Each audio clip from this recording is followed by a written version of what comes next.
What is up, everybody in the XRP community, everybody in the digital asset space as a whole? Solomon here. If you see any scam ads on this video, please do not participate in that. Well, wow, we have had quite the DeFi boom over the past couple of months. It's been fantastic, right? Have you caught that speeding train? Because I can personally tell you that I have not, and I can also personally tell you that I do not care that I didn't. We've seen things, Uniswap got listed on Coinbase, right? All-time low, $1.09. All-time high, $8.39. Right now, it's $4.81. If you have enough capital sitting on the sidelines to make a decision like that and to go all in into something like this and to catch this speeding train, God bless you. And I am all for that. That's amazing. You did an amazing job. Now, if you're like most of us in this space, you probably didn't do that. I research digital assets probably 4 to 5 hours a day, most days, especially on weekdays. And Uniswap, I can tell you personally, I have not seen multiple financial institutions getting into this. I'm not saying it's a shit project by any means. I'm just saying you're trying to catch a speeding bullet. And by trying to catch a speeding bullet, you're basically gambling in this space. If you have enough capital sitting on the sidelines to gamble and hit off on a gamble like this, God bless you. I do not. And I made mistakes in late 2017, early 2018, which led me completely away from doing things like this. Now, that being said, obviously I will continue to look into things. I continue to look into DeFi. I'm going to look into Uniswap for sure, because that's what I do. But I'm not going to sit there and FOMO into something that just went up 800% in a day. That is nonsense. That is stupid. I would hope that you would not do that.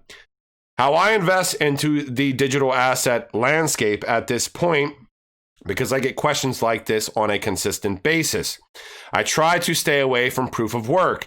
If you go on to CoinMarketCap, which is what most people use, I try to use CoinPaprika or other things at this point, but most people are familiar with CoinMarketCap. I try to stay away with things that do not have an asterisk. Things that do not have an asterisk are generally proof of work. However, there are the outliers out in this space. Ethereum is one of them. I've seen Ethereum countless of times. I try to hold a little bit of Ethereum. That is not financial advice by me. I am just telling you what I do because I know how many projects are built on top of Ethereum, and I know who Ethereum is tied into from the big player standpoint. I look down the list and I start doing research. I looked into Polkadot. I got into Polkadot probably 2.5, 3 months ago.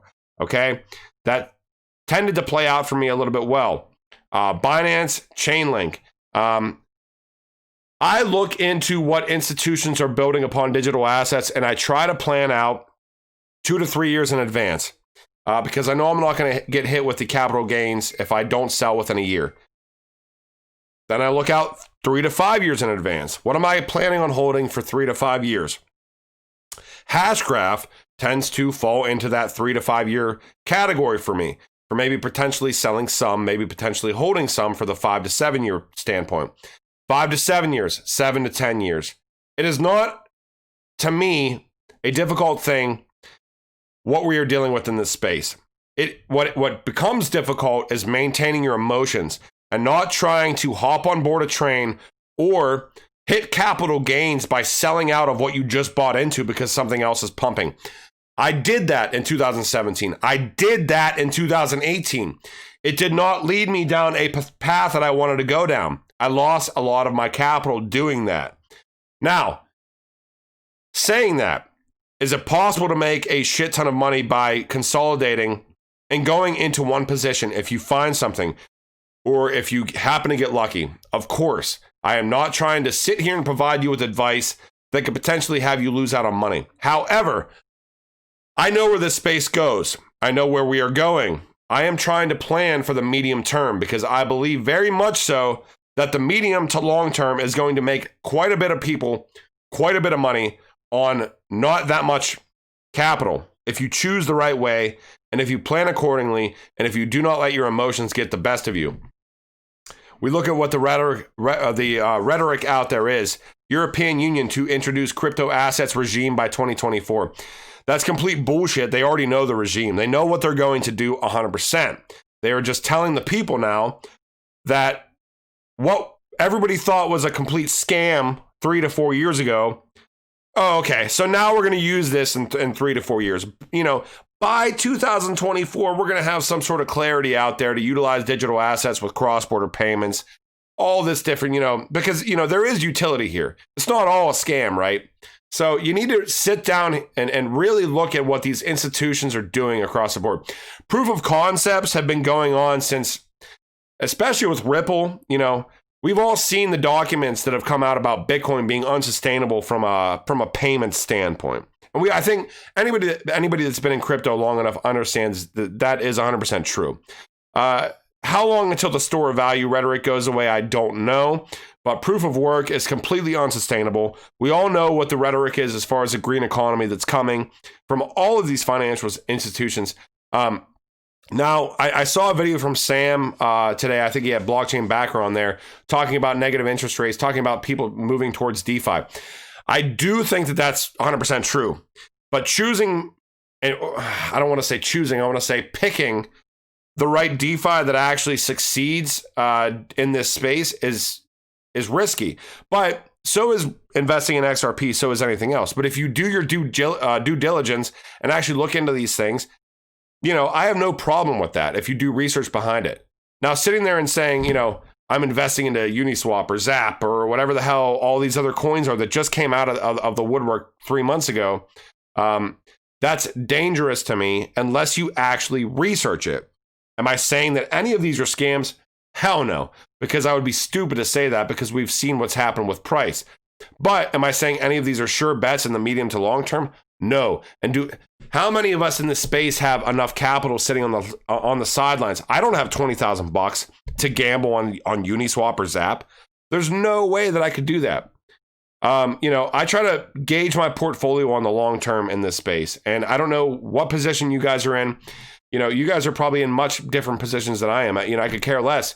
I just try to present real info and try to be realistic with you all. And I saw another thing today, you know, and this is what I'm going to end this with. And I'm not trying to get preachy on you all.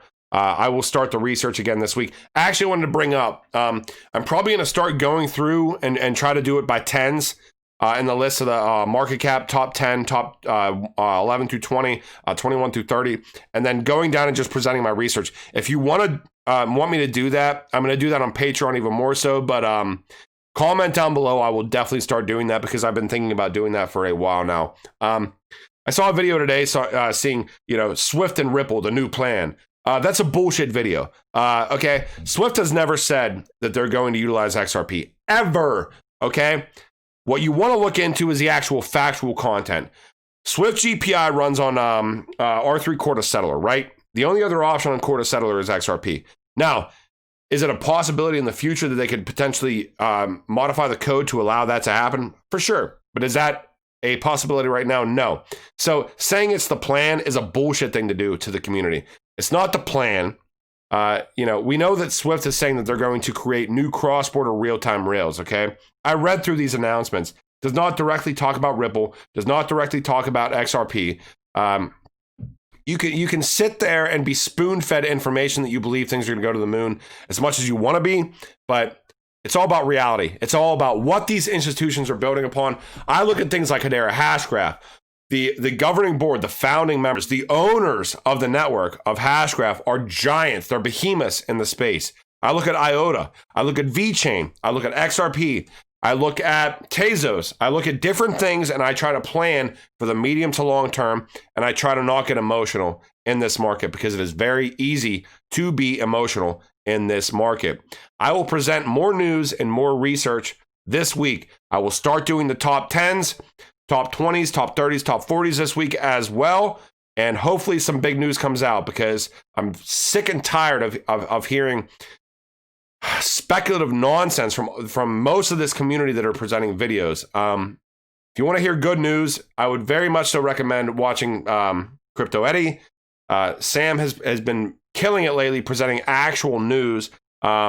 Darren is great for the geopolitical speculative thing, but he does not get too much into we're going to the moon with certain digital assets because it's all about doing the research. Kevin Cage is fantastic. Blockchain backer, I've actually been paying more attention to for the charting type things. And Moon Lambo's fantastic. God, Mickey B. Fresh is great. I mean, go down the list, but don't sit there and click on something that's clickbaity. Maybe I'll make this title super clickbaity. All right, you guys have a good evening, and I will see you this week. Later.